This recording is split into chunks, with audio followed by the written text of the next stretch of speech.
मोहतरम सामीन कराम व नाजरीन इज़ाम, अस्सलामु अलैकुम व रहमतुल्लाहि व बरकातुहू।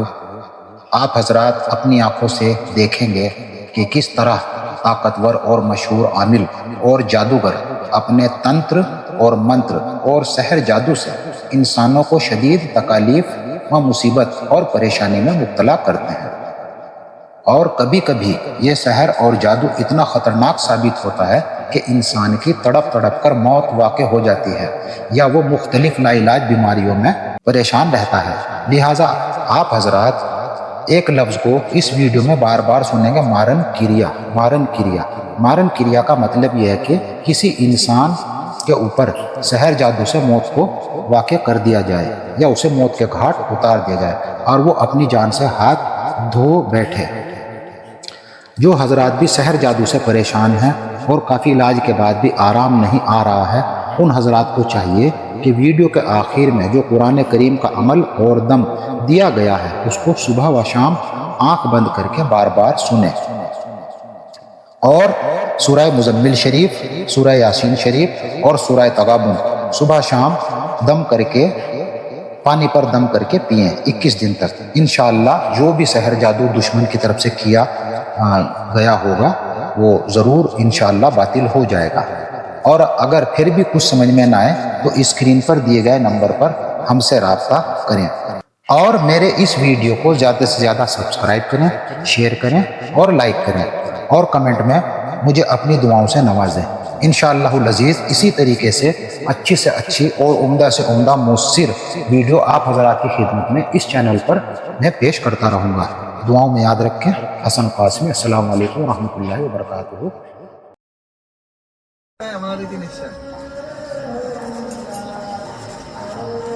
सिला हुआ है ना। क्रीं क्रीं कालिकाय भूतनाथाय रुद्र रूपाय भूत प्रेत पिशाच जागतम शमशान उत्थापय क्रीं क्रीं कालिकाय फट स्वाहा। क्रीं क्रीं कालिकाय भूतनाथाय रुद्र रूपाय भूत प्रेत पिशाच आतिशम जागृतम जागृतम फट स्वाहा। ओम क्रीं क्रीं कालिकाय भूतनाथाय रुद्र रूपाय भूत प्रेत पिशाच जागृतम शमशान उत्थापय क्रीं क्रीं कालिकाय फट स्वाहा। जय माँ काली, शमशान काली, भद्रकाली, कंकाली, जय माँ तारा।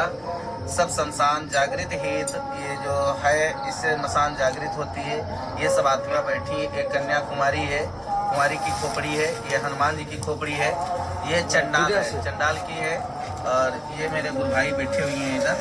और ये तंत्र हमारे पुराने जो थे बच्चागिरी महाराज के शिष्य गोविंद गिरी, वो मेरे बड़े गुरु भाई थे। मैं कामाख्या पुत्र हिमालय बाबा यहाँ आया था तो उनका जो सामान आज वर्जित है ये जागृत चीजें। जैसे हमें किसी को करना है तब तो ये जो मैंने सुई लगा रखी ना, ये उसी के नाम से उसके शरीर पे यहाँ बाल लगा करके, उसका बाल लगा के, उसका कपड़ा डाल के फिर उसमें चुभोने से ये सुई यहाँ चुभेगी। सबके नजर में ये लग रही सुई यहाँ चुभ रही है लेकिन असर वहाँ करेगा। अच्छा, जिसको हम हटा रहे हैं, जिस आदमी को हटाना चाहते हैं। अच्छा अच्छा।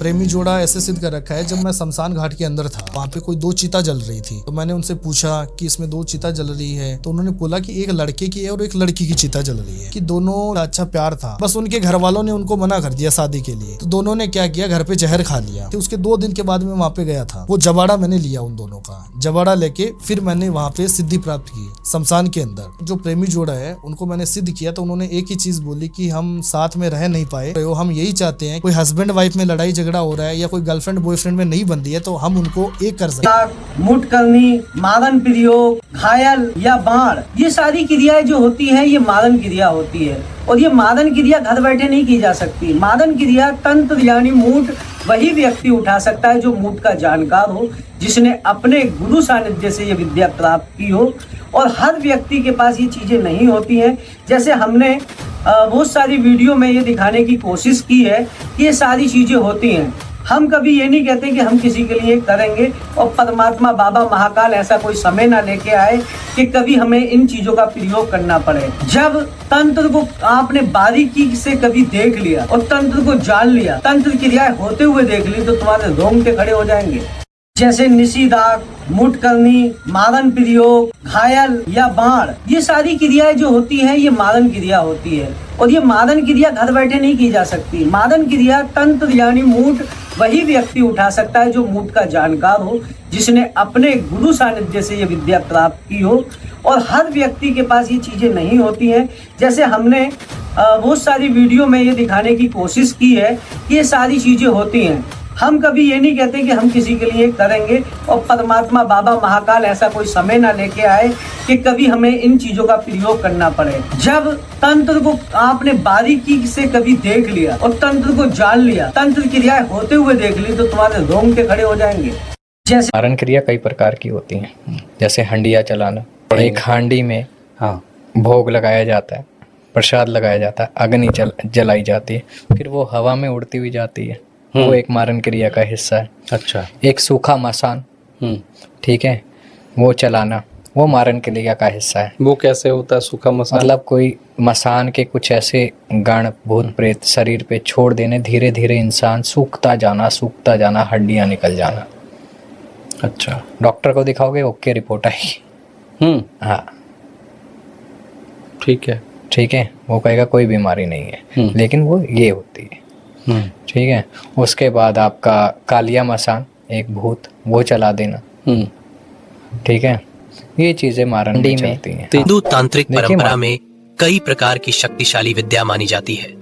शांति, वशीकरण, स्तंभन, मोहन, उच्चाटन, विद्वेषण और मारण। इनमें से मारण क्रिया सबसे खतरनाक और निषिद्ध मानी जाती है। इसका उद्देश्य किसी व्यक्ति की प्राण शक्ति को समाप्त करना या उसे गंभीर रूप से नुकसान पहुंचाना होता है। कथाओं के अनुसार यह विद्या केवल अत्यंत सिद्ध और अघोरी तांत्रिक ही कर सकते हैं। साधारण व्यक्ति के लिए यह विधि न केवल असंभव है बल्कि जानलेवा भी साबित हो सकती है। क्रिया की पृष्ठभूमि।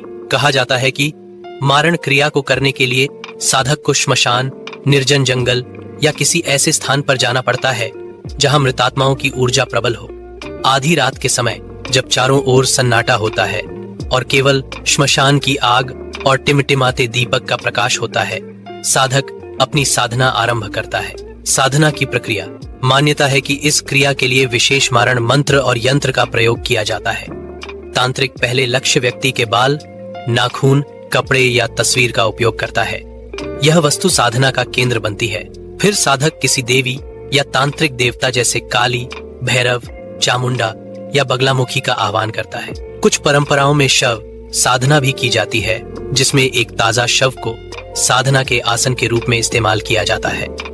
कहा जाता है कि शव पर बैठकर मंत्र जाप करने से साधक का मानसिक और आध्यात्मिक संपर्क प्रेतात्माओं से जुड़ जाता है, जो लक्ष्य व्यक्ति तक यह घातक ऊर्जा पहुंचाती है। लक्ष्य पर प्रभाव। मान्यता है कि सफल मारण क्रिया लक्ष्य व्यक्ति के जीवन में अचानक बीमारियां, मानसिक अस्थिरता, भय, दुर्घटनाएं और अंततः मृत्यु तक ला सकती है। कुछ मामलों में यह असर धीरे धीरे होता है, जबकि कभी कभी यह एक ही रात में घातक परिणाम दे सकता है। खतरे और उल्टा असर। तांत्रिक मानते हैं कि यदि मारण क्रिया में कोई गलती हो जाए, मंत्र गलत उच्चारित हो या साधना के समय साधक का मन विचलित हो जाए, तो पूरी नकारात्मक ऊर्जा उल्टी होकर साधक पर ही प्रहार कर सकती है। ऐसे में साधक को असहनीय पीड़ा, मानसिक विक्षिप्तता या अकाल मृत्यु का सामना करना पड़ सकता है। धार्मिक चेतावनी। धर्म ग्रंथों और पुराणों में मारण क्रिया को पापपूर्ण और निषिद्ध बताया गया है। यह विद्या केवल क्रोध, बदला और विनाश के लिए प्रयोग की जाती है, जो साधक के आध्यात्मिक पतन का कारण बनती है। कई संत और ज्ञानी कहते हैं कि इस क्रिया का परिणाम अंततः करने वाले पर भी भारी पड़ता है, क्योंकि प्रकृति का संतुलन बदले की भावना से बिगाड़ना स्वयं विनाश को न्योता देना है। एज, आपका क्या विचार है इस रहस्यमयी मारण क्रिया के बारे में? नीचे कमेंट में जरूर बताएं। जय श्री हरि। केस आया था। हाँ जी। तो उसमें ये चीज हुई कि महाराज मैं आपको 20 लाख रुपए दे रहा हूँ, आप इस स्त्री का मारण कर दीजिए। हाँ। मैंने कहा भाई इसने क्या ले लिया भाई तेरा? हाँ। अब भाई तूने स्त्री के साथ में गलत किया, उसके साथ में काम क्रिया कर ली और उसके बाद मेरे से कह रहा कि भाई इसको मार दो। क्यों भाई? अब वो केस कचहरी पे बात आ गई। ओके, ठीक है, केस कचहरी पे बात आ गई, जहां मुझे बताया कि भाई ये चीज गलत है, तो भाई मैं तो भाई नहीं करूंगा ये चीज। मेरे पास एक केस आया। तो उस व्यक्ति को कोई रोग लगेगा या फिर क्या उसका प्रोसेस है? नहीं, रोग लगाने का अलग होता है, उच्चाटन क्रिया में आ जाती है वो। तो वो उसकी मृत्यु अचानक होगी?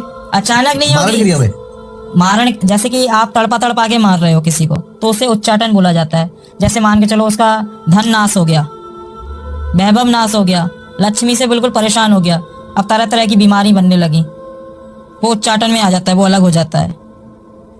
डायरेक्ट आप नहीं मार सकते हो, और डायरेक्ट मारोगे तो वो मारण में आ जाता है। ये उच्चाटन में की बोल रहे हो आप, जैसे तड़पा के मारेंगे। सबसे जो खतरनाक माना है तो उसको मारण क्रिया कहा जाता है कि किसी पे कर दिया तो उसकी मृत्यु मतलब 24 घंटों के हिसाब से तय किया जाता है कि कब हो जाएगा। ऐसा मैंने सुना है, मैं नहीं जानता क्या सत्य है। वो क्या होती है और कैसे काम करती है? देखिए, मारण क्रिया जो भी होती है ये मसान की क्रियाएं होती हैं, शमशान की क्रियाएं होती हैं, है ना। ये तो अब करने वाले पे निर्भर करता है वो कौन सी शक्ति से कर रहा है। अच्छा, इसमें भी शक्तियां अलग अलग होती हैं। देखो कि जिसके पास भूत सिद्ध होगा वो भूत से काम लेगा, जिस पे प्रेत सिद्ध होगा वो प्रेत से काम लेगा, है ना। जिसका जैसा होगा उसके पास, मतलब जो हथियार जिसके पास होगा उसका प्रयोग करेगा वो। उसका प्रयोग करेगा। तो इसमें फर्क क्या है? भूत से इस्तेमाल करना, प्रेत से इस्तेमाल करना, कैसे ये अलग अलग क्या काम करते हैं? देखिए, अगर कोई नॉर्मल इंसान है, साधारण है, उस पे भूत भी काम कर जाएगा।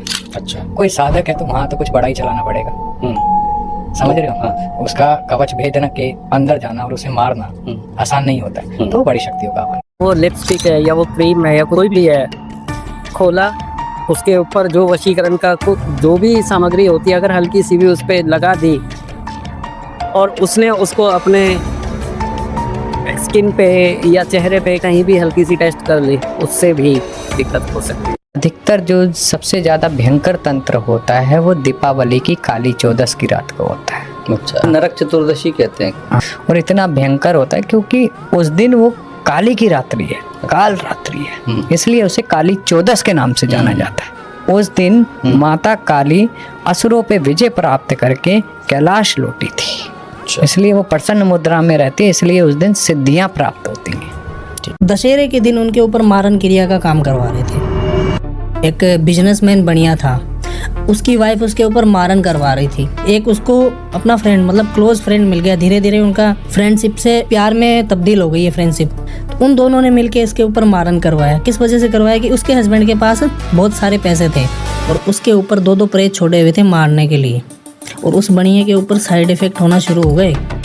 उड़ती हुई जाती है ना, क्या है वो? मारण क्रिया। बहुत बार मैंने देखा, छोटे थे हम 14, 15, 16 साल के, तब देखा करते थे कुछ आग जा रही है उड़ के। कभी ट्रस्ट नहीं किया उन चीजों पे। वो हंडिया होती है, उसे देवी आशुमेत्रानी चला। वो मटका होता है क्या जो उड़ रहा होता है? मटका होता है, कच्चा मटका होता है, उसमें कई तरह के भोग रखे जाते हैं, अग्नि प्रज्वलित होती है, फिर देवी को आह्वान होता है, देवी उसे लेके निकलती है। वो देवी लेके जाती है आशुमेत्रानी, और वो जब चलती है और जिसके नाम से चलती है वो उसका आखिरी दिन होता है। उदाहरण के तौर पे आपके स्टूडियो का गेट बंद है, मेरे को कोई जान पहचान वाला ऐसा लगेगा आवाज मार रहा है, 3 आवाज मारती है वो मट नाम से, और मैंने जैसे दरवाजा खोला वो उसी समय फटेगी, वो वहाँ फटेगी और यहाँ हम फटेंगे। तो भी पसंद रखते हैं तो हमारी सेवा करते हैं। बेटा खाना बना के दे तो खाना बना के लाते हैं। मिठाई की सेवा दे दी, बेटा उस दुकान से मिठाई लानी है, आदेश करो बाबा जी क्या कौन सी खाओगे, लेके आते हैं। तो हम क्यों उसको सहन कर सकते हैं, उसको इसीलिए तपस्या सद करते हैं कि वो हमारी आज्ञा करे। हमारे कौन सी सेवा करने वाली पत्नी बैठी है पाँव दबाने वाली, हमारे कौन से बच्चे हैं जो हमारे को घुमा के देंगे, वही हमारे बच्चे हैं जिसको हम सेवा कराते हैं। अब आपको ये गलत लगे सही लगे वो तो आपकी सोच है बेटा, हम तो जो बात रहे हैं वो ओरिजिनल बता रहे हैं आप। हम लोग मैं इसके बारे में जानना चाहती हूँ। मरघट या हनुमान जी, मरघट यानी मसान, शमशान, वो वहाँ के हनुमान है, उग्र है वो, कालिया हनुमान के नाम से भी जाने जाते हैं। ठीक है, इनकी सेवा में कौन रहता है, इनके चरणों में कौन रहता है? भूत, प्रेत, पिशाच, ढाक, ये सब एंटिटी इनकी सेवा करते हैं क्योंकि मरघट में रहते हैं ये। ठीक है, शमशान इनके अधीन होता है। मारण क्रिया के मैं लक्षण बता देता हूँ आपको कि मारण क्रिया जब अगर किसी व्यक्ति के ऊपर अप्लाई कर दी गई है, ठीक है, तो उस व्यक्ति के एक तो बीमारियां पैदा हो जाती है अपने आप ही धीरे धीरे, और कहीं भी वो चेक करवा ले, कहीं भी वो दिखा ले, उसका कोई इलाज नहीं होगा। मतलब कि अगर वो दवा भी लेगा तो वो दवा उसके ऊपर काम नहीं करेगी। ठीक है। दूसरी चीज़ कि वो इंसान धीरे धीरे उसके बॉडी में परिवर्तन आने लग जाएगा। ठीक है। धीरे धीरे उसका वेट कम होने लग जाएगा, उसका ब्लड कम होने लग जाएगा। ऐसी कंडीशन मतलब कि ना वो रात में सुख से सो पाता है, ना वो रात में मतलब कि नींद्रा भी वो अच्छे से नहीं ले पाता, क्योंकि ये ऐसा कर्म है कि तंत्र का ये अंतिम कर्म है। तंत्र की ये अंतिम क्रिया है, मारण क्रिया। ये समझ लो जिस व्यक्ति के ऊपर होगी उसका मरना तय है। ठीक है। अगर वो समय से अगर इलाज करा लेता है, क्योंकि मारण क्रिया 2-3 तरीके से होती है। ठीक है। मारण क्रिया मुठ करनी भी होती है और मारण स्लो गति का भी मारण किया जा सकता है। ठीक है। जिसमें धीरे धीरे इंसान की बॉडी में परिवर्तन आता है। और जो मुठ होती है, जो मुठ हांडी मुठ जिसे बोलते हैं, उसमें मतलब कि सडन इंसान है वो ख़त्म हो जाता है उस क्रिया से। उसमें साक्षात वो हांडी है वो उसके समक्ष जाती है, उसके पास। ठीक है। और मेन की अगर कोई ऐसा लगे कि दवा काम नहीं कर रही है और बेचैनी रहती है, घबराहट रहती है, धीरे धीरे वज़न अपने आप कम हो रहा है, तो तुरंत वो चीज़ है वो मतलब कि कोई अच्छा साधक या कोई तांत्रिक से ये चीज़ें चेक करवा लेनी चाहिए ताकि उसका तोड़ हो सके। आप सुनेंगे तो आपका दिल हिल जाएगा। तांत्रिक 2 प्रकार के होते हैं। एक तांत्रिक जो होते हैं वो तंत्र विद्या सीखकर लोगों की सहायता करते हैं, इलाज करना, हेल्प करना, गाइड करना। इसको वाइट मैजिक कहते हैं। और एक होता है ब्लैक मैजिक, और गलत सीखते हैं और गलत कार्य में लगाते हैं। क्योंकि तंत्र भी शास्त्रों में दिया हुआ है, तंत्र मंत्र यंत्र तीनों दिया हुआ है शास्त्रों में। तो वो एक व्यक्ति था, वो तंत्र विद्या जानता, काला जादू जानता, और उसने क्या किया, गांव की स्त्रियों के प्रति करने लगा। उनको कुछ वस्तु चाहिए होती है, जैसे आपके शरीर का बाल, आपके कपड़े, आपका स्किन का टुकड़ा, आपका नाखून, ऐसा कुछ मिल जाए उससे वो करेंगे। और एक निर्माण करेंगे, एक मिट्टी का कुछ पुतला बनाएंगे और उस पर मंत्र करेंगे तो वो स्त्री वहाँ तक आएगी। और क्या करते, वो जवान स्त्रियों का ही ऐसा करता हुआ आदमी तांत्रिक, और उसके बाल कहीं से भी उठा लेता, कैसे भी करके। गांव का व्यक्ति था, छोटा गांव था वो, बहुत बड़ा गांव नहीं था, मतलब 200 लोग की कैपेसिटी होगी, इतने लोग बस। और वो स्त्री अपने घर से कपड़े उतारती और वो वहाँ जाता, उसका पहले उसका बलात्कार करता और उसके ऊपर ऐसा करता कि उसको होश नहीं रहता उसके साथ क्या हो रहा है, इतना वशीकरण होता। और वो एक पेड़ से कूदकर तालाब में जान दे देती। तो ऐसा 15 दिन, महीने में एक ऐसा हत्या होने लगी। तो 10-12 हत्याएं हो गई। लेकिन जब जिस दौरान मैं था तो मैं सुनता था ये सब चीज़ें हो रहा है गांव में, पता नहीं क्या हो रहा है। और छोटा गांव तो जल्दी खबर लगती है। उस ड्यूरेशन में जब मैं था, उसी ड्यूरेशन में क्या हुआ, एक और जवान लड़की को किया हमारे घर से 3 घर छोड़कर। वो स्त्री थी, लड़की थी, वो कपड़े वपड़े खोल कर रात को 12 बजे, ये रात को 12 बजे होता है ताकि कोई देख न पाए, वो बाहर निकल के आई होगी। क्या हुआ, रास्ते में एक मंदिर पड़ता है। वो मंदिर का जो जल रहता है, शिव जी का मंदिर है, जल चढ़ाते हैं, थोड़ा बहुत कभी कभी सड़क पर आ जाता है, तो सड़क पर इकट्ठा हो जाता है। उस पर उसका पैर पड़ गया लड़के की गलती से। जैसे पड़ा तो उसकी आंखें खुल गई, मैं यहाँ कहाँ हूँ। फिर देखिए कपड़े नहीं शरीर पे, और दौड़ कर वापस भागी घर की ओर। घर जाकर चिल्लाते हुए भागी। उसको तो एकदम अचंभा लग रहा, कोई व्यक्ति सोया हो, उठकर नग्न होकर चलने लगे, उसको लगे मैं यहाँ कहाँ गया। तो घर जाके चिल्लाई और घर वाले सब उठ गए। रात में हल्ला होने लगा, रात भर कोई सोया नहीं, डर के मारे। यही चक्कर था, ऐसे स्त्रियाँ मर रही थी। बोली मुझे माता, मुझे पता नहीं मेरे को क्या हो गया।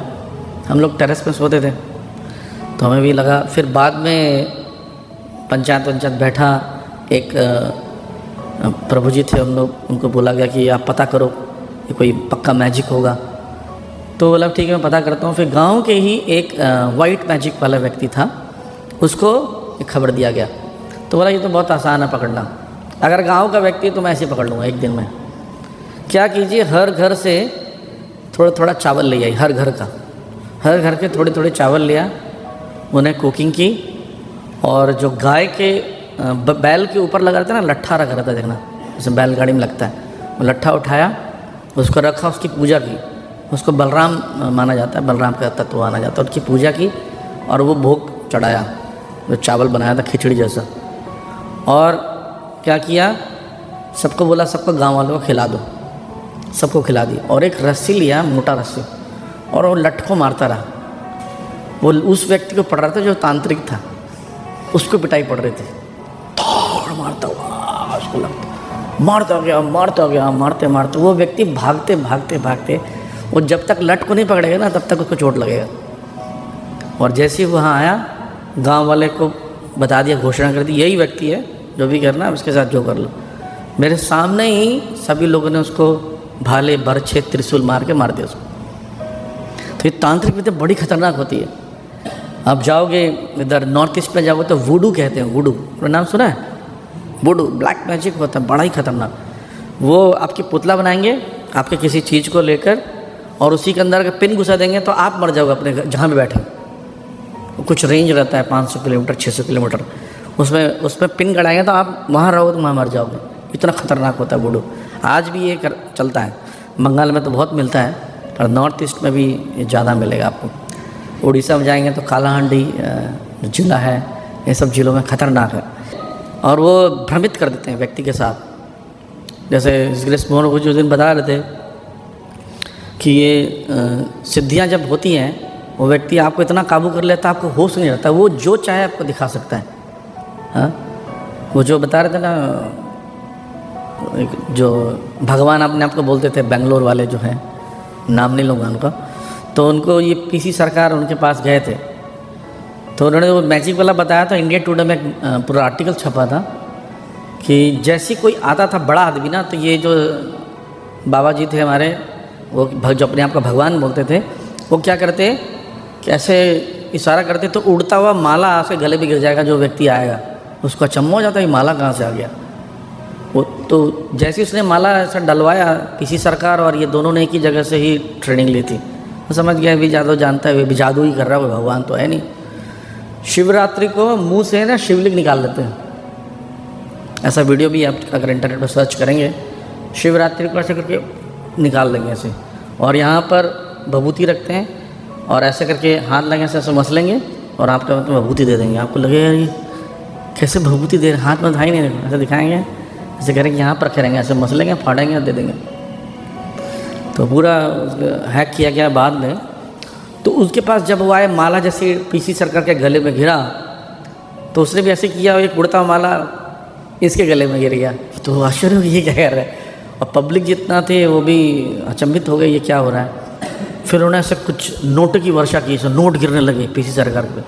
पीसी सरकार ने डॉलर की वर्षा की, लो डॉलर ही ले लो, उससे ज़्यादा हायर ले लो। तो ऐसे उनके बीच में कंपटीशन चलने लगा, है ना। वो कोई सोना प्रकट करते तो हीरे गिरा देते, ऐसे ही चल रहा था। तो फिर उन्होंने बोला शांत हो जाइए, एक मिनट आओ। हमने बोला यार हमारी बनाया खेल क्यों बिगाड़ रहे हो, बड़ी मुश्किल से मैंने फॉलोवर इकट्ठा किए हैं, मैं भगवान बना हूँ। तो बोले तुम लोगों को चीट मत करो, ये जादू जो तांत्रिक अपने तंत्र विद्या सीखी है, सिद्धियाँ आप तुमने प्राप्त की है, इसका पर्पस तो लूटना नहीं है। ठीक है, आप विद्या दिखा के जैसे मैं कमा रहा हूँ वैसे बनाइए, लोगों को मूर्ख मत बनाइए। तो उसके अंदर एक चक्षु बंधन करके एक मैजिक होता है, और जहाँ तक वो देख सकता है खुद, उस रेंज में जितने लोग आ रहे हैं वो सब उसके वश में हो जाते हैं, चक्षु से बांध देते हैं। आपने देखा कि बोले कि एक ताजमहल गायब हो गया, ट्रेन चलती हुई ट्रेन गायब हो गई, तो वो जो देख सकते हैं उन दो को ये दिखाते हैं कि ट्रेन गायब हो गया, ताजमहल गायब हो गया। अब ताजमहल कैसे गायब हो सकता है ना। अब गायब हो गया तो वापस मत लाओ, वापस भी आ जाता है। तो ऐसा करके ये खतरनाक होते हैं। और एक मेरे साथ ही डायरेक्ट एक घटना घटी थी। मैं जब इंजीनियरिंग कॉलेज में था तब उस समय एक फ्लैट लेके रहते थे, तो वहाँ पर एक मैं जिस रूम में रहता था उसी मकान मालिकिन थी, जो उनकी 3 बेटियाँ, एक छोटा बच्चे का जन्म हुआ था। तो उनके घर में 15-20 दिन पहले किसी का देहांत हुआ। तो आप देखते हैं वो साधु बाबा लोग आते हैं घर के पास, घरों में आते 4-5 लोग एक साथ होते हैं, सैफरन पहने रहते हैं, पू बजाएंगे, बच्चा लाओ बोल शंभू, ऐसे बोलते हैं लोग। वैसे ही वो वहाँ पर आ गए, वो अकेला था और गेट खटखटाने लगा। तो माता जी निकली जो लैंड लेडी थी, उन्होंने कहा कि क्या है। बोले तुम्हारे घर में 15 दिन पहले किसी की मृत्यु हुई है, अपशकुन, बहुत अपशकुन है। वो घबरा गई, इसको कैसे पता चला 15 दिन पहले मेरे फादर का देहांत हुआ है। वो बोलती है और तुम्हारा जो बेटा जो जन्म हुआ बेबी, इस होली के बाद वो जीवित नहीं रहेगा। और घबरा गई। तो मैं बाहर आया, बोला बाबा जी अब जाइए, परेशान मत कीजिए, ऐसी परेशान है परिवार के, देहांत हुआ है, बोलती हैं तुम 7वें बच्चे हो अपने घर के। बोला इसको कैसे पता चल गया? मुझे देखते साथ ये बता रहा है कि 7वीं संतान हो, 7 भाई बहन हम लोग, है ना। और ये बताने लगा तुम अपने तृतीय सत्र में हो, मतलब थर्ड ईयर में पढ़ रहे हो, तुम आसान मुझे मत समझना। अब वो परेशान हो गई, उसने इतनी सच बातें बता दी। तो बोली बाबा जी अंदर आइए, बताइए कैसे बचेंगे, मेरा बच्चा कैसे बचेगा, यज्ञ करवाना होगा। मतलब ये ढोंगी आदमी, मतलब जाओ यहाँ से, मैं पिटाई उटाई करवा दूँ तुम्हारी। मुझे बोलता है इस व्यक्ति को समझाओ, ये व्यक्ति व्यवधान ला रहा है।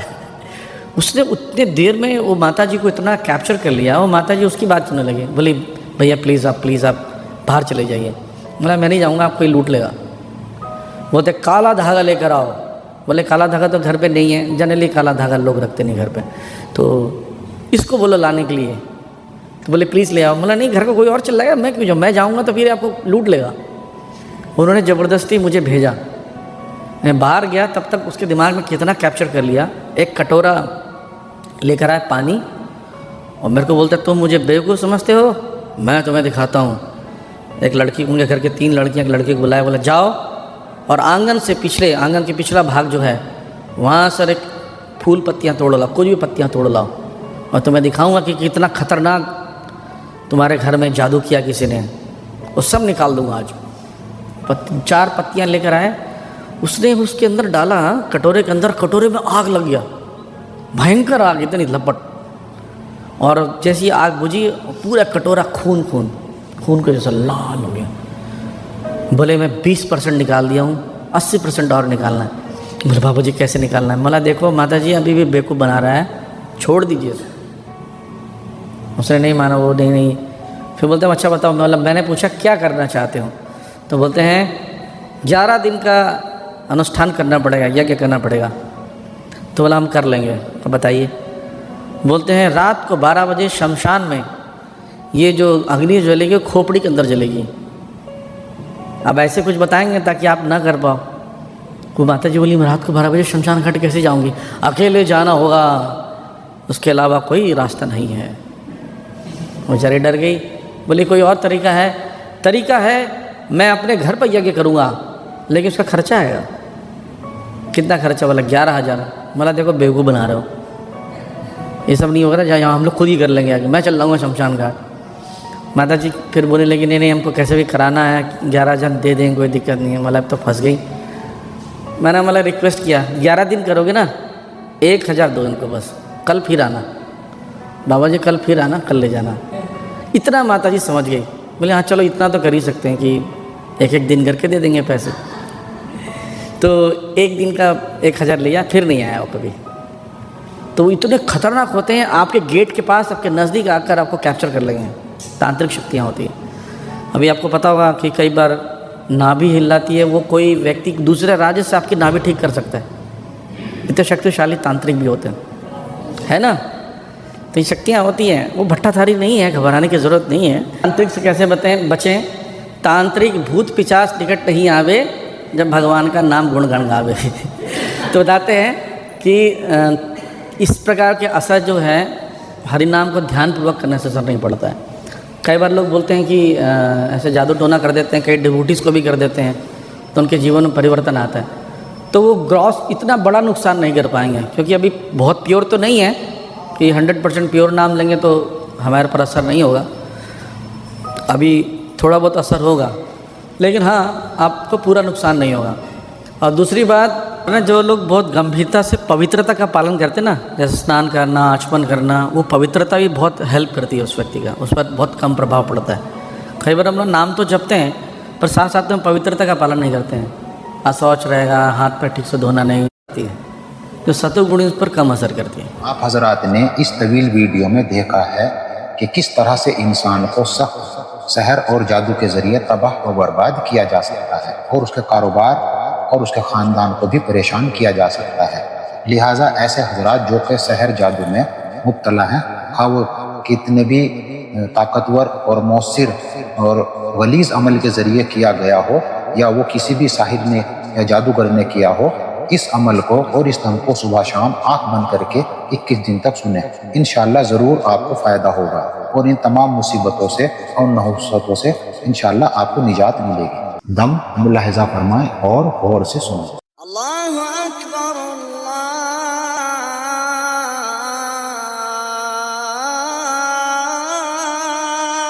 अकबर।